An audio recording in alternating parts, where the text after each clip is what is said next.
新竹科学园区管理处推动龙潭科学园区第3期的扩建案，这是引起当地人不满。因为即马台积电已经放弃啊，所以竹科管理局是表示会重新来调整扩建的范围。台积电无要来，有民众感觉真拍算真可笑，也毋过反对征收私人土地的自救会成员是呼吁爱赶紧撤案，安尼危机才算是真正解除。加入西乡园社区的路人，两边边仔拢挂白布条。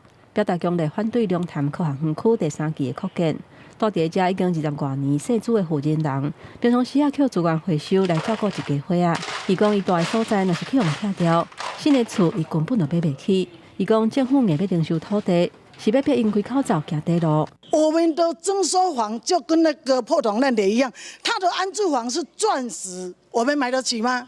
一个厕所我们也买不起。祸国殃民，是不是要逼我全家在里面荡秋千给他看？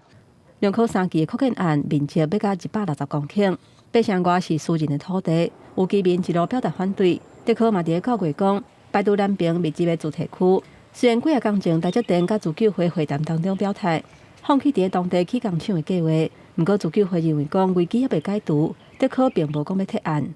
我只能说我们的政府很厉害，玩阴的很厉害。摆明的就是国家跟我们老百姓在抢地，摆明的。最终我们最希望的是你案子就直接拿掉。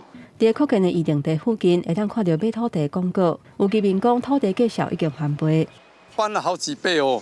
是很多人都想要卖农地吗？当然很多人想要卖啊。有居民讲，伊理解反对征收这的处境，不过认为台积电若无来真拍算，伊希望有开发，阁无希望环境受到迫害，心情真复杂。当然是复杂，因为我对环保意识是非常注重，不做是有点可惜啊。竹科管理局顶日表示，扩建案是为着让台湾产业自力升级，不是为着雇一个厂商来征收土地。因应地方无同款的声音，会重新调整扩建的范围，评估用地需求。原本10月份要举办的第2届公听会延期，不过自救会强调讲，征收无符合必要的条件。而且违反宪法保障的生存权、财产权、甲基本人权，19要搁去竹科管理局来抗议。